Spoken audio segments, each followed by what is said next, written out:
Hello, we are live from St. Petersburg. This is the final day of the Joker conference, the best Russian conference of Java technology.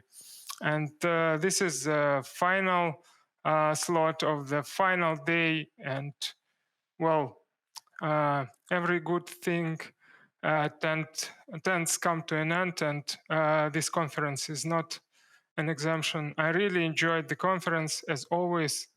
Well, I wish it were longer, but well, we are going to have another conferences, and well, the topic of today's and the slots talk is very important for us, for developers. We're going to talk about the security. And well, for me, according to my career, maybe I'm a little bit biased in this, but according to my experience, security is usually the last thing that developers do on their projects. They do not care about the security during MVP, and even on later iterations of the projects, they just make it a technical debt and well, just call it a day. But we need to change it, right? Because well, security is something that can bring some serious risks to the plate, and this is why we're going to cover this topic. And today we have two brilliant speakers. They are not just speakers, but they are Java champions. The knights in the shining vulnerability-proof armor that are going to cover these topics. The first one is Brian Demers. Please meet Brian. And the second one is Matt. Well, please, Howdy. Please welcome Matt. Well, Matt is not only an outstanding contributor to the Java community and not only a glorious open source developer, but also he is an owner of the Volkswagen retro bus. Isn't it right? Mm-hmm. Well, be sure to subscribe to his Instagram to check the photos. Well, I really enjoyed it. And well, Brian has another hobby. Well, in Russia, we even have some songs about this hobby. It's beekeeping, right? Yep. I've been keeping bees for the last couple of years. Well, what kind of bees are those? Are they killer bees or just European bees? They're European honeybees. Well, I'm pretty sure that they give you this very, very nice honey, and I'm also sure that this talk is going to be as sweet as your honey. So let's extract some honey. Please go to the slides. All right. So, меня зовут Matvey. Добрый день, добрый вечер. So, I don't speak as much Russian as I used to, but I did study it in college. And so, slides are up. We should be good to start here. Are you ready, Brian? Let's go. All right. So, we already discussed, these topics that Brian's more into snowboarding than skiing. That was not mentioned, but otherwise he's into beekeeping. And I'm into old classic Volkswagens. I have a 1990 Vanagon Synchro that, you can sleep in, and an old 66 bus that has the 21 windows. So today we're going to be talking about a number of different things. We're going to start off with what is auth, just defining that, so you have some concepts of what we're talking about. I did want to make an interesting note. Alexander pointed out that security is often an afterthought and it's done at the end of projects. I find it ironic that this is the last talk of the conference. So maybe even JokerConf is kind of doing things at the end, kind of a funny anecdote. We're going to talk about app auth security patterns, API auth security patterns, Infra auth, and then we'll give you some recommendations at the end. So Brian, do you want to start off with what is auth? Sure. So I think, depending on who you talk to, auth kind of means different things, right? So I'm more of a, an app developer. Right. So when I think of auth, I kind of think of the two main things, right? The who, that's the authentication, that's proving my identity.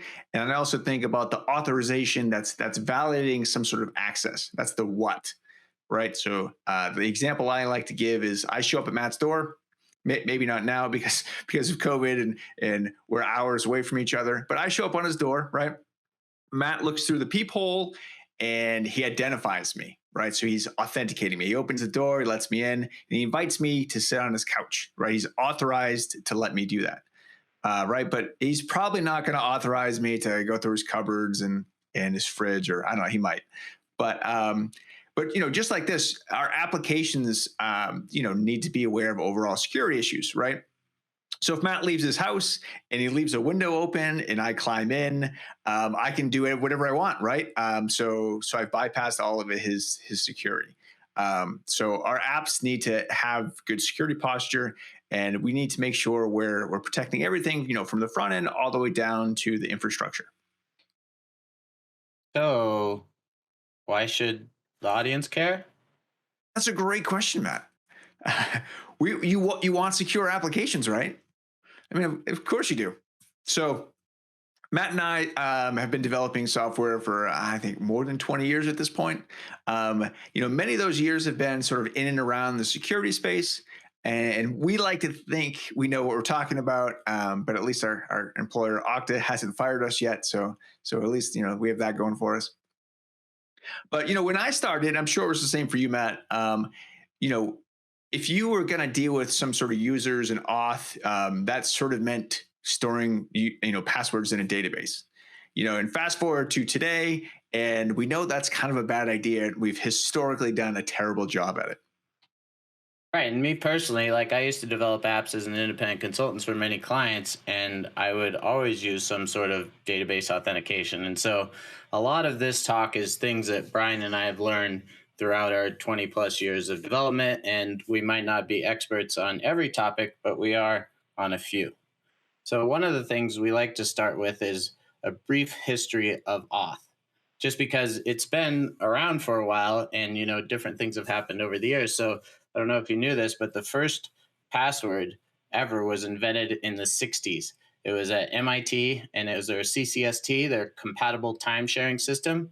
And funny thing, it was, invented in the 60s, early 60s, and it was hacked in 62. So even, the first password-based system was hacked, and it displayed all the passwords in 66. So, there was another bug. It wasn't just hacked in 66. It was actually a bug in the system where people could see all the various passwords. So if you're interested in that, just Google first password. It's a Wired article that we got that information from.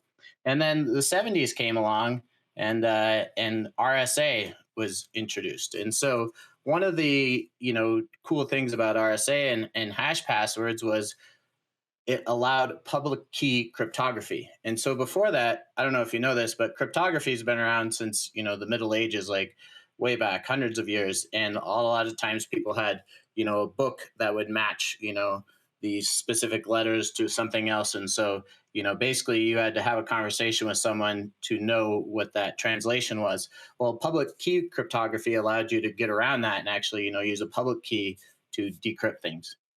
And then along came SSL in 1994. That was from Netscape. Version 2 was in 95. Version 3 was in 96. So obviously, things evolved quickly. And then TLS was introduced in 99. And that kind of replaced, SSL for the most part, transport layer security. And then 2006, we got SAML. And for those that are still using SAML, there's better stuff. So I'll just stop there. We'll get into it later. And then along came OAuth 2.0 in 2012, and then OpenID Connect in 2014. And then we added Proof Key for Code Exchanger, Pixie, in 2017. So you can see this is constantly evolving, even though, my consulting days back in the early 2000s, I thought, everything that we're using is good enough. Obviously, today, there's a lot newer standards for auth. So we like to define developer personas, and in each section, we'll kind of call out these developer personas. So do you want to talk about these a bit, Brian? Sure. Yeah. So we're going to go from sort of front end to the back end infrastructure. And you're probably more aware of something, the area that you're focused on. But either way, maybe you're focused on a couple of these roles.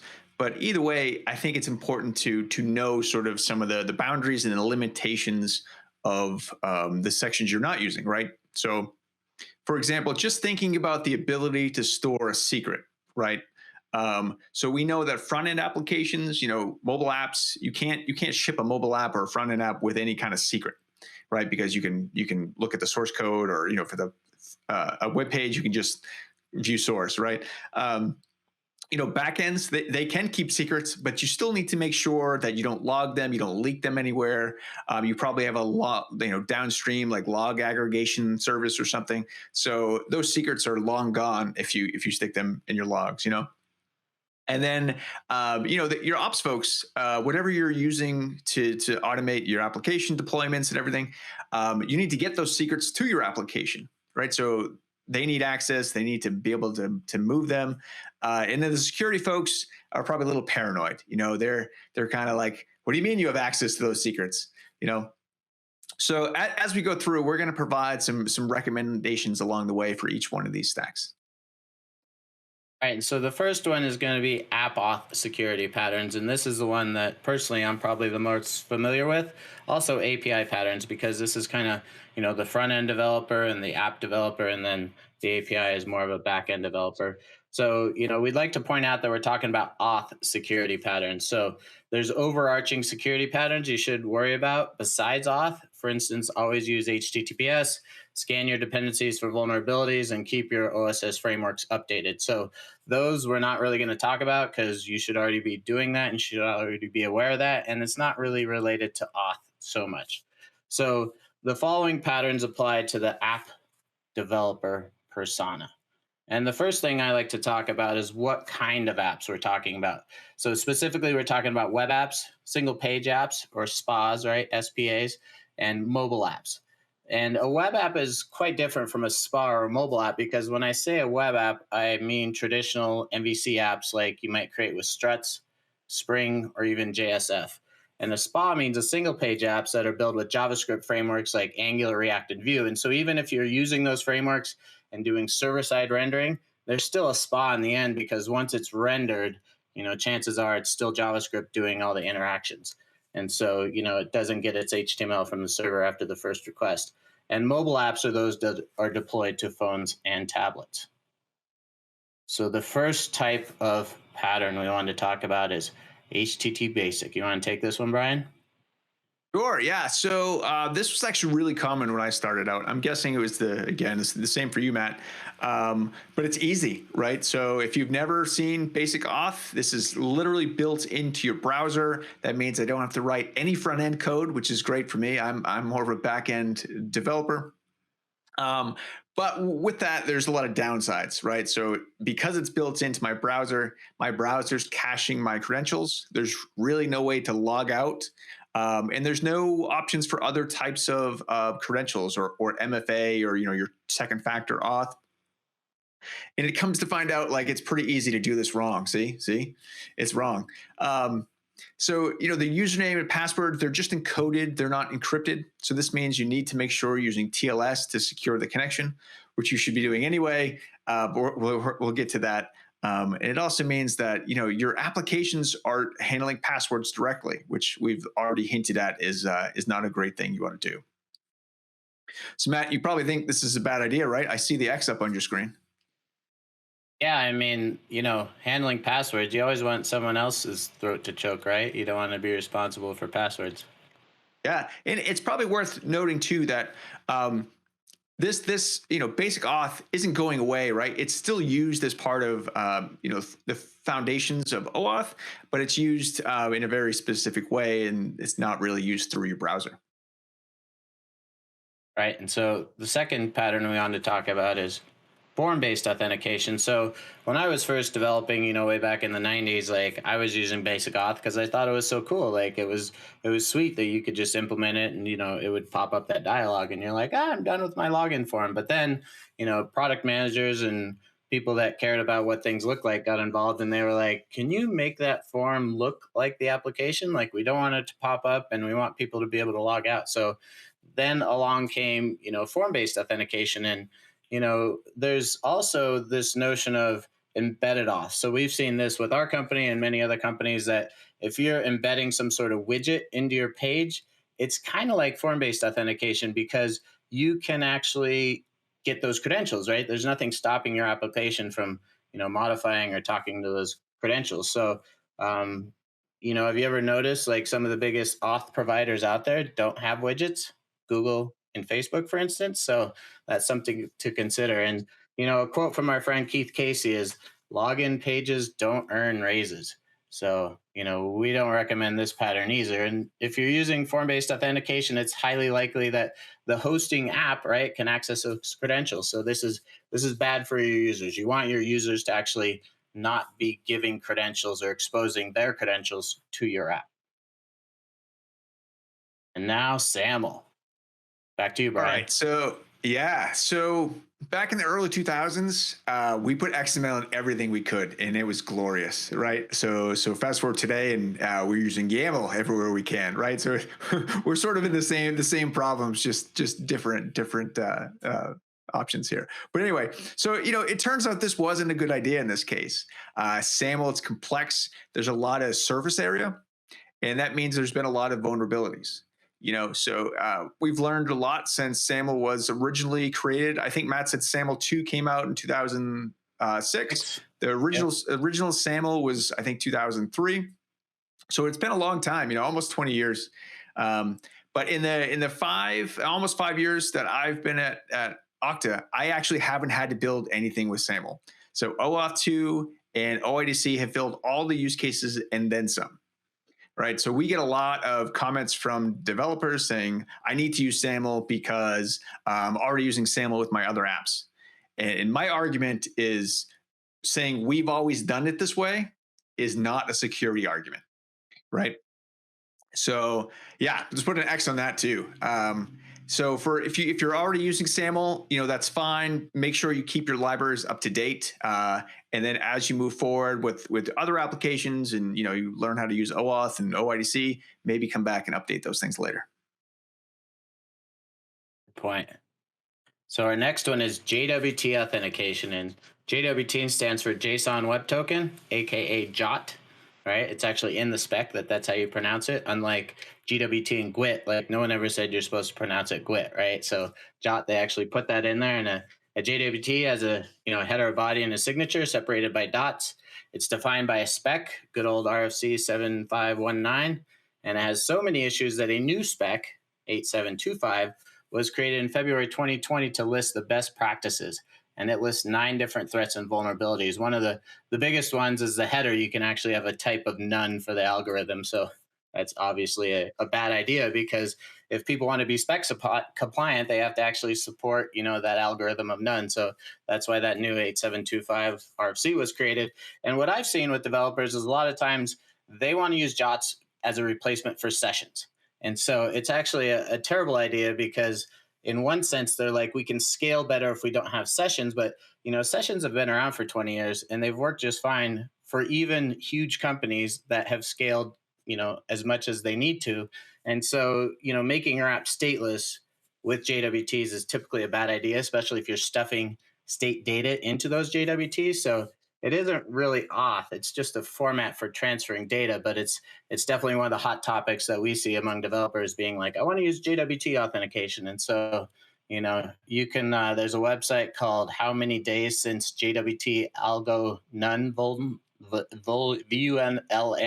So it's kind of a hard one to pronounce, but it's been like 90 days since the last time someone had a vulnerability with JWT. So we're going to give this one because it is popular, but it's not as bad as the previous ones, but it ain't great either. And if you want to learn more about this, we recommend some resources that are a lot smarter than I am. So if you download this presentation, you can click on these links or you can Google these titles. So the podcast is particularly interesting down there in the bottom. What do we do about JWT? Because that just came out in August 2021, and they recommend protobuf tokens after all or over all other API tokens. So personally, we have a hard time recommending developers build anything because protobuf tokens aren't really, a standard that people can use. And so, it's a custom token format, and dealing with crypto yourselves is probably not a good idea. But the folks on the podcast are crypto experts. So it's an interesting discussion and recommended listening because they do talk about, different API tokens. And the top one, why JWT suck as session tokens, that's from a colleague of ours, Randall Deggs, and it's just awesome because he basically, breaks it down and says, if you're replacing session with JWT tokens, you're doing it wrong. And so that's been an evergreen post that people still get mad about.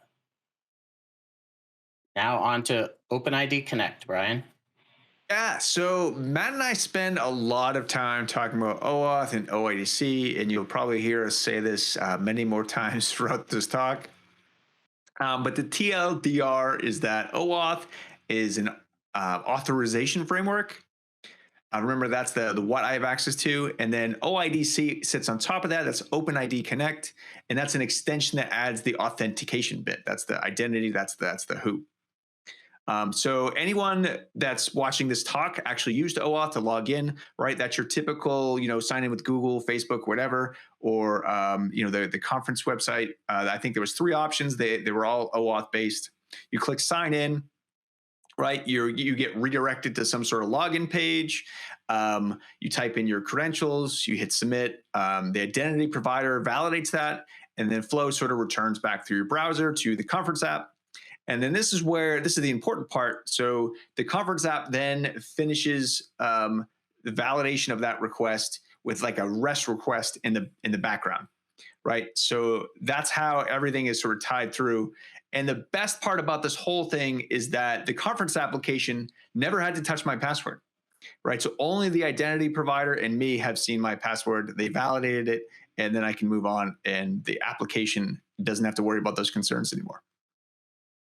All right, so OpenID Connect is great for auth, and if you want to make things even better, you can introduce, multi-factor authentication. So MFA is an identity verification method that adds an extra layer of security, on top of credentials like username and password. So the factors typically fall into 3 categories: knowledge, so something which is security questions, so it's not always great, and that's why you see so many polls on Facebook asking, what your mother's maiden name is and stuff like that, because people are fishing for that information.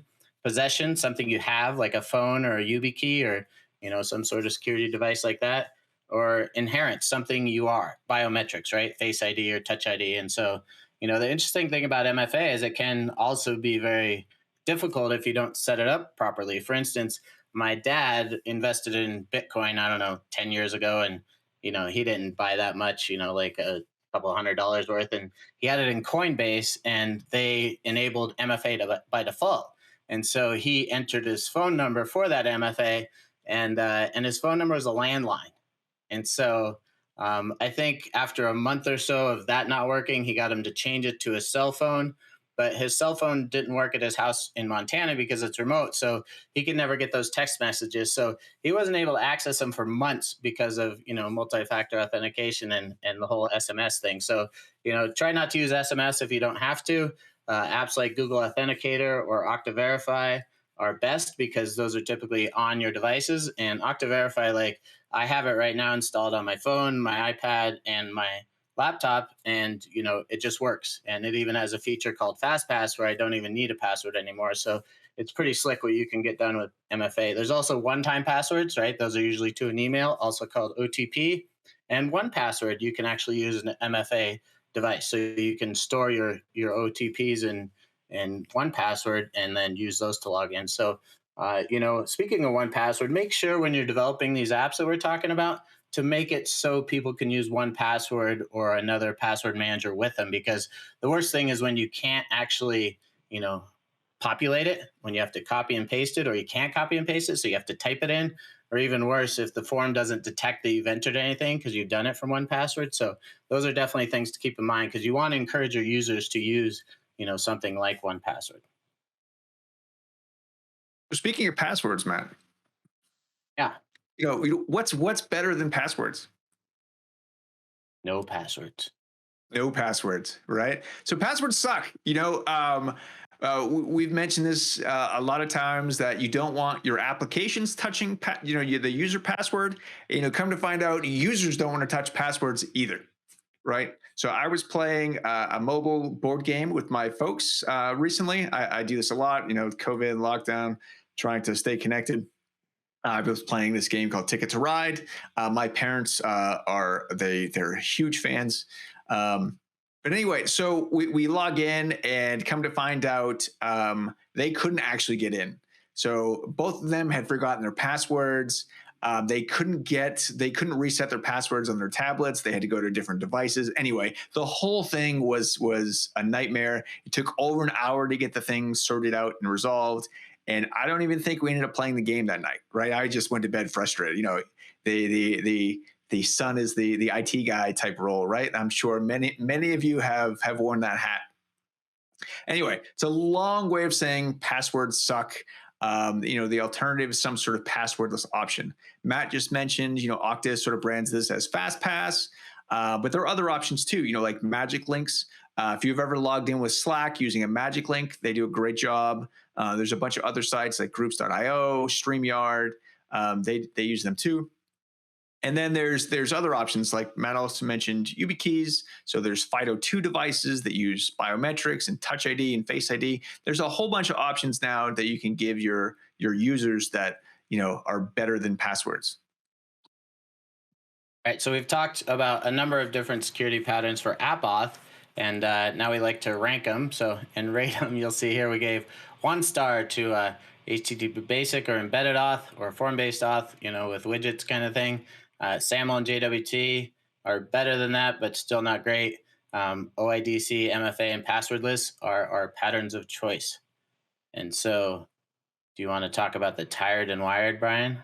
Yeah, tired and wired. So Matt and I work at Okta, right? It probably seems like we're drumming up business all the time, but we actually tell people straight out that you don't necessarily have to use Okta, right? Our biggest mission is making sure you don't go build it yourself. So let somebody else worry about those types of problems. Focus on the areas that's specific to your application. Matt mentioned session cookies. All the big FANG companies, Facebook, Amazon, whatever, Google, Netflix, they all use session cookies. So I'm pretty sure if they can scale, so can you. What else do we have? Yeah. So Matt also mentioned sort of handling authentication on your back end. If possible, do it on the back end, not the front end.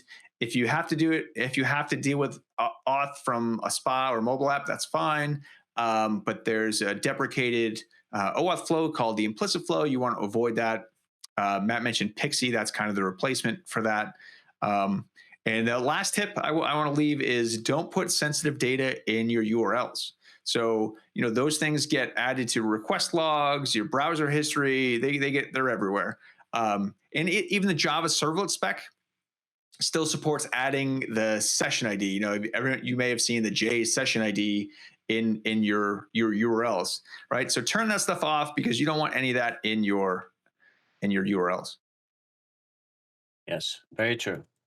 So now let's move on to API auth security patterns. And these patterns apply to the API developer persona. And they also apply to security folks because they might be auditing or reviewing your code. And these are basically backend developers, right? For this audience, you're likely a Java developer, or maybe it's Node or Python or .NET. And you're worried about connecting services together, and you probably don't care for JavaScript. Maybe you even hate it.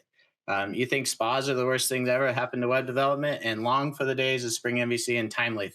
You might even like JSF. So in this section, we'll walk and talk about the patterns for securely connecting clients to your APIs, as well as how APIs connect to each other. I feel like So you're the reading first my one, mind, Matt. so the first thing we want to talk about is HTTP basic again, because it is used a fair amount in still in the cloud and when apps talk to each other. So it's typically a static username and password, and it's likely shared between services. It's also the default used by Spring Cloud Config when you include Spring Security on the class path. For example, here's a default configuration for JHipster, and you'll see we have Spring Cloud configured there with the URI and the username and password in there. And of course, we're like most uh, developers, and we use admin. So make sure and change that password. But it's just something to consider that this is still a pattern that's used for APIs to communicate with each other. And now, Brian, on tokens. Yeah, so I actually live near the largest arcade in the world. It's called FunSpot. So I like to use this example to explain tokens. But I show up, I stick my $20 in a machine, and I get a handful of tokens, right? And I take those tokens and I go upstairs and I put them in a classic arcade game called Arkanoid, and I sit there for hours and I have a lot of fun, right? This is more or less how API tokens work. I give you some sort of credential. In this case, FunSpot, the only credential they care about is my money. They give me tokens, and then I use those tokens or four to access resources like this arcade game. But there are some problems here too, right? So these are static tokens. I have a couple of tokens. Somebody could just walk by and take them. There's no real way to rotate them, right? The FunSpot would have to go through and replace all of the coin slots on every machine they had. They're not going to do that, right? So tokens by themselves might not be a full solution, but it's definitely part of the solution. And they're definitely part of overall frameworks like OAuth. So speaking of OAuth, Matt. Yeah, so understanding OAuth can be very complicated, especially if you read its specs, aka RFCs. And I like to tell the story of when I started Stormpath. I wrote a module for JHipster that integrated Stormpath for authentication, and Stormpath was a little bit different than Okta in that when you would integrate Stormpath into your application, it would provide the OAuth endpoints for getting tokens and doing all of the OAuth flows versus actually going out and talking to an IDP. So it was a little bit different in the sense of your app would actually be like an OAuth server. But still, Okta acquired us like 6 months after I started, and they had OAuth 2.0 support. So I decided to investigate into JHipster's OAuth implementation. And what I discovered is that it used Spring Security's UAA server by default, and they've deprecated that. It's no longer available, but now they have a new authorization server. So people, wanted to build their own OAuth so much, but they still wanted to leverage open source that it's a new project now. But still, it's basically a IDP that you can run locally. So what I found in JHipster was they were using Spring Security UAA, but they actually included the client ID and secret in the JavaScript code. So this is like the worst sort of OAuth implementation you could possibly have. If you have a mobile app or you have a JavaScript client and you have a secret in that code, you're doing it wrong. So this can be a problem with building your own, OAuth server.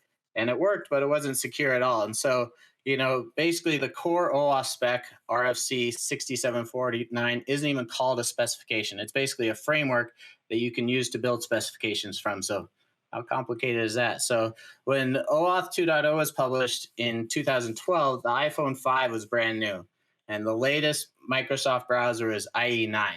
And so single page apps were called Ajax apps, and CORS wasn't even an established W3C standard. So things have changed dramatically since then, right? The browsers can make requests. CORS is a thing, cross-origin resource sharing, and so you can talk to different endpoints and have it done in a mostly secure way. So the originally 4 grant types, authorization code, implicit password, and client credentials, they're just kind of deprecated. And so we'll get to that in the next slide here. It started out as authorization code, implicit password, and client credentials. And password was really like when I see people do OAuth tutorials and they recommend using the password flow, well, it's no different than a regular form-based authentication mechanism because you're passing in credentials. That user had to type those credentials to do it. So definitely not a good thing. And over the years, all of these things have been added and removed. And now it looks more like this. And so that BCP there, security BCP, that's the one I was talking about for implicit in 2020, where they were like, let's not do implicit or password and not recommend those. So that's security best current practice. That's what BCP stands for. And so OAuth 2.1 is on the horizons. And if you look closely, it actually ends up distilling down to this. If you're going to do authorization code flow, especially in a browser on a mobile device, use Pixie as well, and that's proof key for code exchange. What happens there is the browser will generate a code that it sends with the initial request, and then it validates it, when it comes back. So it's kind of a temporary client secret, if you will.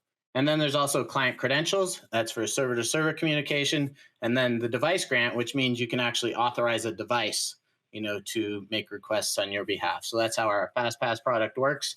I've, authorized my laptop, my phone, my iPad, and, I don't have to enter any password for those. So please visit auth.net/2.1 if you want more information about that. And I think one of the things you'll have to keep in mind is IDPs might still support OAuth 2.0. So if you're building your own authorization server, I would recommend targeting OAuth 2.1 because you can drop a couple of those flows and not worry about them. And so the other thing I mentioned was client credentials, and the goal of the OAuth 2 client credentials grant is to allow two automated services to interact securely, and so it's basically a way of not doing HTTP basic, and it works, and it works really well. So one of the questions you get into is when you're doing microservices, if you actually have an authorization server per microservice. Versus having one that allows you to talk to all your microservices. So there's some things in OAuth that allow you to do token exchange and things of that sort to work around it. But it's if you need to do secure client credentials and talk between servers, look at OAuth for that before you look at HTTP basic if you want to be super secure. And then API gateways. Let's talk about those a bit, Brian. Yeah, so if you're a little overwhelmed already, with OAuth and like, oh no, like which one do I do? One of my favorite patterns is actually the API gateway. I think it works really well for new apps and old apps, but the gist is you can do all of the OAuth dance and everything right in the gateway. So that will sit in front of your application, and then your downstream application handles requests that are already been authenticated, right? So there's less surface area. That's easier to implement. So there's less stuff for you to do. And this works very similar if you're already using a reverse proxy like Nginx or something to handle TLS. It works more or less the same way. And there are a bunch of options out there. If you're in the Spring camp, Spring Cloud Gateway is a great option, but there are also some commercial options too, like Kong, Nginx Plus, and there are a handful of other options. So go check those out as a nice, easy way into starting to use OAuth. And then I talked a bit about client credentials. One of the patterns that you could implement here is having that API gateway talk to, for instance, that CATS endpoint using client credentials. The reason why you might want to pass the access token down that the user created to that CATS is if they actually needed identity about the user. But if there's no identity required, that API gateway can talk to that CATS using client credentials. So there's a little bit of segmentation there and a little better security posture. It's a great point. Yep. The other thing I wanted to talk about is just using API SDKs. One of the things that we saw both at Stormpath and at Okta is that publishing an API is one thing.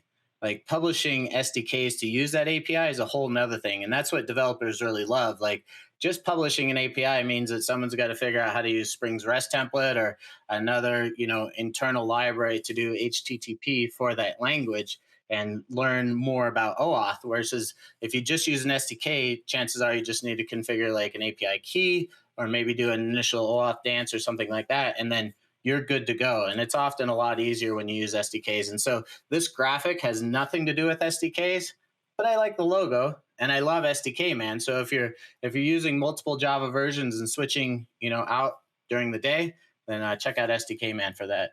It works really well. And then secrets are another thing you should definitely, not expose. And you should encrypt and rotate them. So a secret might be an API key or a client secret or credentials for basic authentication. So the number one rule for secrets is don't check them into source control. So even if you're operating behind a firewall in a private repository in GitHub, like it's still a bad habit to get into. Try not to do it. And what I've learned, even from my work, is that I've accidentally checked secrets into just a sample repo, like it's an example app, right? And I deleted the app from my Okta instance right after I published it. Well, still, what happened was people found that and they actually made money from Okta via bug bounty because I had published that secret, even though it wasn't valid anymore. It was actually in my code. So the first step to being more secure with secrets is use environment variables instead of actually hard coding them in your app. But that's only the beginning. You should do your best to encrypt your secrets and store them in some sort of vault. So examples include HashiCorp Vault, Azure Key Vault, Amazon's KMS, or Google's Secret Manager.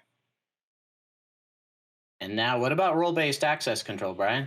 Yeah, so RBAC is role-based access control, and ACL is access control list. They're very similar, but there's some subtle differences. I'm just going to go over this quickly because I think we're starting to run a little behind. But so with an access control list, you have maybe you have some sort of record that requires some sort of specific user role like admin. I tend to favor sort of what's mapped out here. It's more an RBAC strategy. So I assign users to groups. I assign those groups some sort of permission, and then my application just has to worry about that permission, right?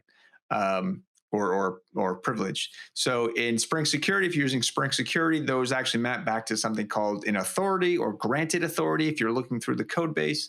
But other frameworks will just call them permissions or privileges. And there's some nuance between the difference of those two words too. But for the sake of this conversation, we'll just say they're the same. All right, so let's rate these. You might notice that SAML is missing here. Can't really use SAML for API auth. So we're going to give HTTP Basic the same 2 stars. Tokens are a little bit better, right? API tokens, OAuth 2.1. You'll notice I didn't say OAuth 2.0. OAuth 2.1 gets 5 stars. API Gateway, 5 stars. API SDKs, 4 stars. And the reason we give it 4 stars instead of 5 is because those can be out of date, right? If the REST API changed and the SDK hasn't been updated, well, then you got a mismatch versus if you're always talking to the API directly with your HTTP code, and chances are, you'll find those issues right away. Make sure and encrypt your secrets. That's 5 stars, and RBAC and ACLs. And so one of the things to keep in mind is talking about, like, if you're encrypting any information, how you're encrypting it, what algorithm you're using, because I like to talk about MD5. So a modern server can calculate the MD5 hash of about 330 megabytes per second.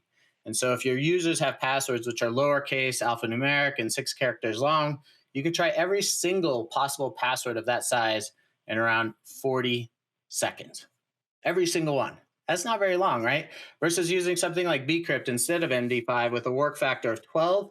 Instead of cracking a password every 40 seconds, it'll be cracking them every 12 years or so.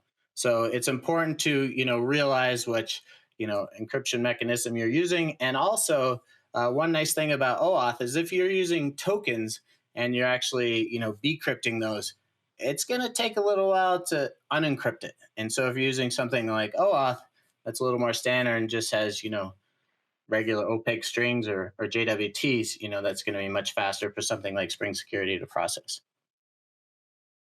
So the tired and wired, Brian.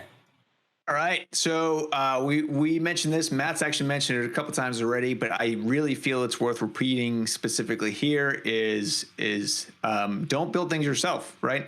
You wouldn't go build the JSON parser, so don't think you can go build a custom security protocol, right? There are teams and libraries of folks that are specifically building targeted libraries. Just go use those. I mentioned static API tokens already. There's API tokens are great, but maybe consider something like a short-lived OAuth access token, like Matt just mentioned. If they get leaked somehow, if they get stuck in some log file, then the time, those tokens are only good for a limited period of time. And we touched on cores briefly before, but don't ignore cores. So don't just open up your servers to everybody. Lock everything down as much as possible. And this isn't just cores. This sort of falls into everything we do. We want to try to follow the least privilege principle, which means if you don't need access to it, don't give them access to it, right? Yep. All right, and on to the last one. And these patterns for infra apply to DevOps and security personas. So infra auth patterns typically don't concern, right, app or API developers because they're responsible, those folks aren't responsible for, deploying or updating or monitoring your code. That's usually DevOps people. And if you're doing microservices, hopefully those DevOps or security folks are on the same team so you can have an autonomous team that can do everything. And it can be very different, in small companies or nimble organizations that do things with less people. So in this section, we'll talk about securing the infrastructure that your apps and APIs run on, because this is what typically gets infiltrated, right? It's not the apps. And sure, you can have good web security, but if your infra is wide open, then you're going to have an issue. So just a caveat here, Brian and I have the most experience with app and API security. So we've been sysadmins in our own homes and while working at startups, but we're by no means DevOps experts. So if there's other things that you feel we should add in this section, or maybe something we talk about we should remove, please let us know. So the first one, it's an easy one. Brian? Yeah, let's just use Linux, right? So it's funny that we even put this on here, but I really feel like it's worth calling out, especially all the battle scars I think I have from earlier in my career. When I started out, it was actually still really common to run Java web apps on Windows. And even a few years ago, I worked at a big Fortune 500 company, and they had racks of Windows servers, right? And it was all self-hosted, and I think it's still a very popular application. But automation was painful, right? We were kind of trying to automate things and move to Linux, but we still had to support the Windows. So it ended up being, you could probably bang out the Linux automation in a few minutes. And then trying to migrate that to Windows was a pain. So this specific application I'm talking about, had to tweak registry settings and the typical nightmares of the old Windows development. And I kid mostly, right? Like I know Windows has improved. I haven't used Windows in many years, so I'm not the best judge anymore. But as a Java developer, the vast majority of the libraries that you're using are favoring Linux. Right, so you're probably building CI with Linux. You might also use Windows, but Linux and maybe even a Mac, right, are sort of the first target. So Linux is kind of the foundation of our applications, right? So I don't know if anyone here has heard this, but a few months back, there was, in the state of Florida in the U.S., there was a condo that collapsed, and it didn't have a solid foundation, right? So the whole building collapsed, and it was a tragedy. But Linux is kind of like that. Like if you have a solid foundation on your application, you're much better off. Good point. So the next thing we wanted to talk about is SSH with keys. So the SSH protocol, often referred to as secure shell, right? It's a method for logging in remotely from one computer to another. So, the biggest thing to know about this is like cleaning up unused keys. Like SSH works really well, but cleaning up unused keys on your server can be difficult. So if you're going to use SSH, make sure to audit SSH usage and clean up those unused keys by, a former sysadmin that left the company or whatnot. Certificates, Brian. Oh, these are a pain in the ass. I'm not going to lie, right? So anybody who spent any time dealing with the Java key store will echo what I just said, right? It's a pain. Luckily, I think we rarely have to deal with this nowadays. TLS is often terminated in some sort of reverse proxy like Nginx, but we still need to worry about the certificates, right? You still need to manage them. You still need to they expire. There's management involved in automation here.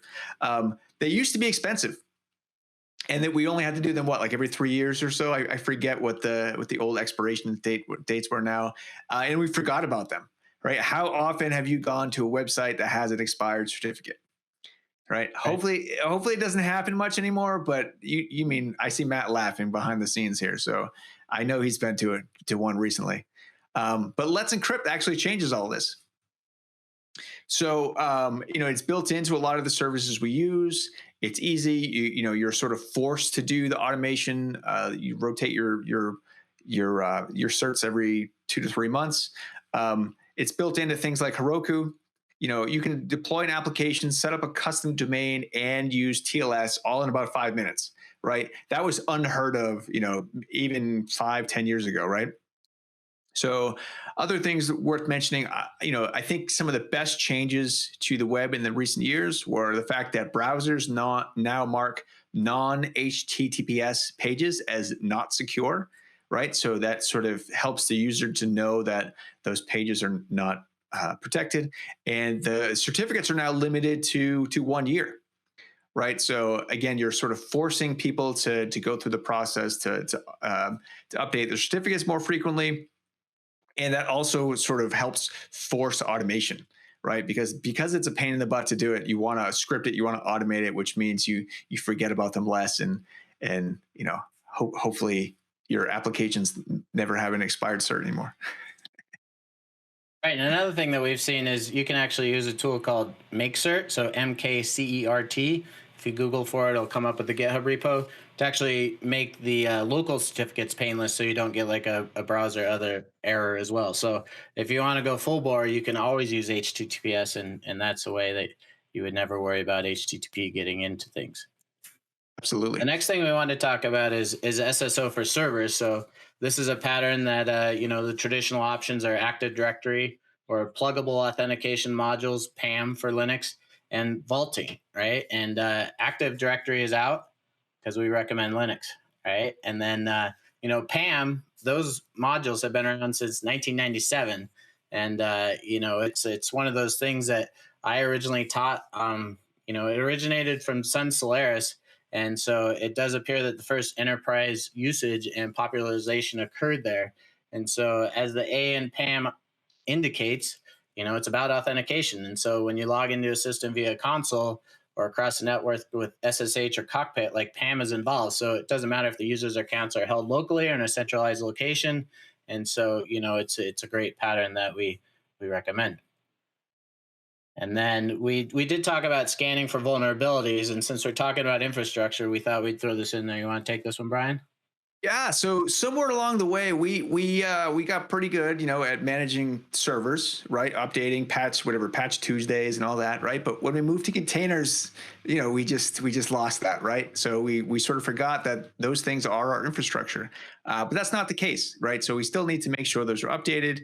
When I started, you had sort of 3 levels of things, right? You had some server you managed, you added some application server on top of that, like Tomcat or WebLogic, and you stuck a WAR file in, right?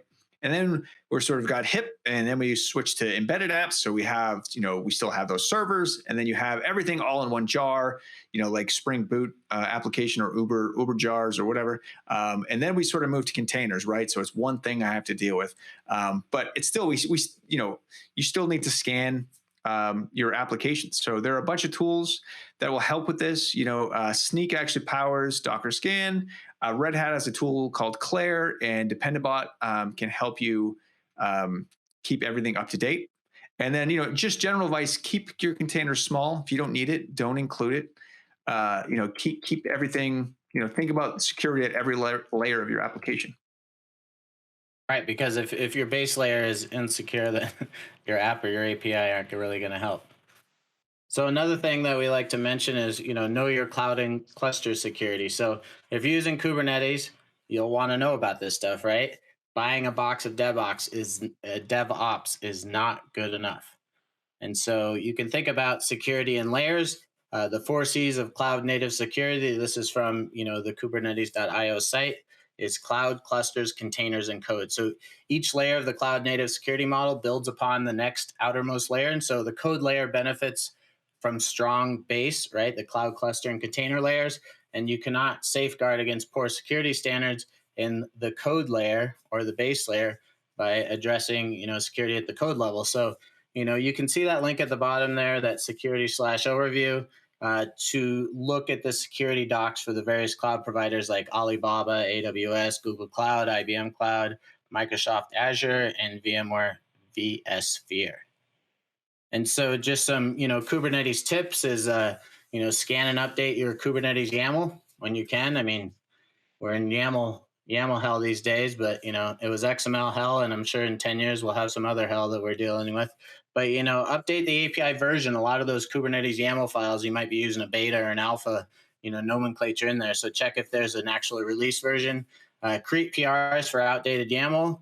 There was an Intuit story that I listened to in this podcast from InfoQ with a link there, and it's from Alex.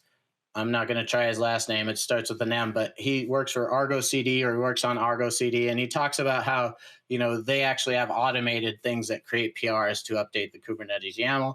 And check out Kubescape. It's a first tool for testing if Kubernetes is deployed securely, as defined in the Kubernetes hardening guidance by the NSA, the National Security Association in the US, and CISA.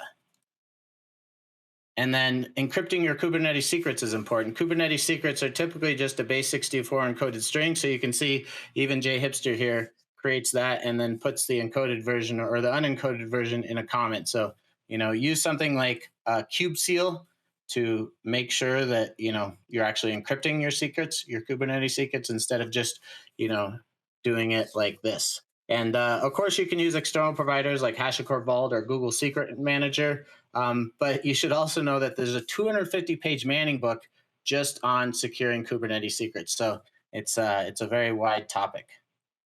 And the sealed secrets is what I mentioned here. I wrote a blog post on that. Works quite well, and it basically it makes it so you can actually encrypt those secrets.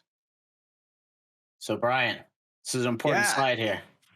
You're right. So Matt wrote this talk, wrote the abstract for this talk, and the tagline here was, if you lock all that shit down, how do you codify those solutions and transport it cloud to cloud and back on premise?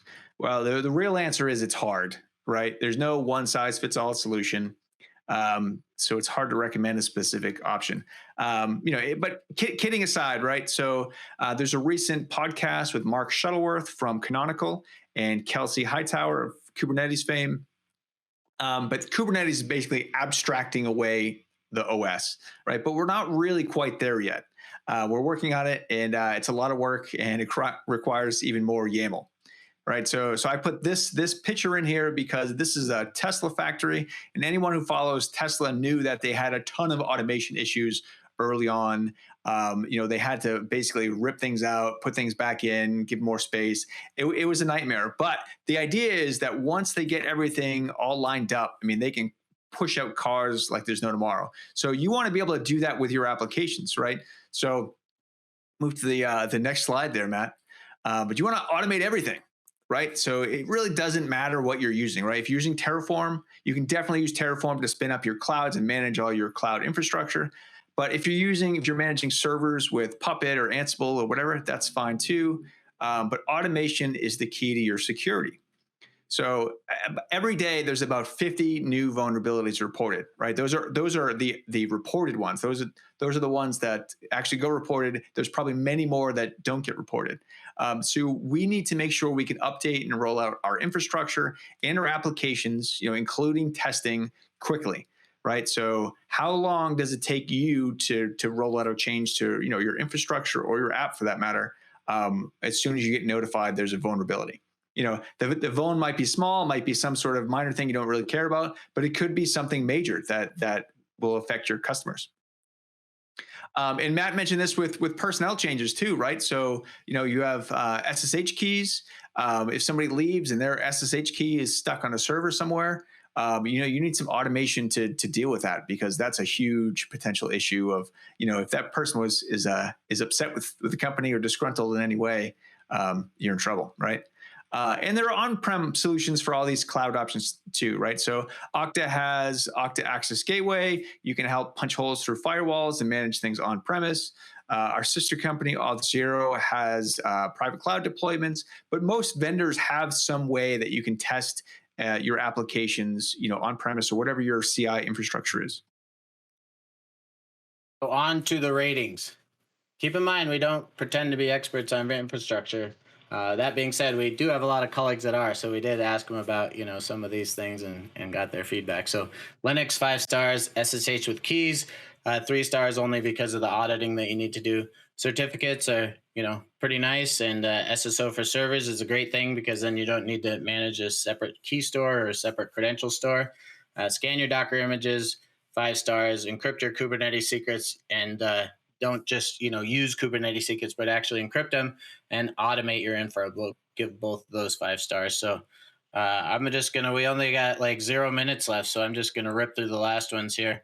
We're tired. Don't use some large image secrets. Shared credentials. Don't use those. Use minimal images. Just use something like HashiCorp Vault and limit the access.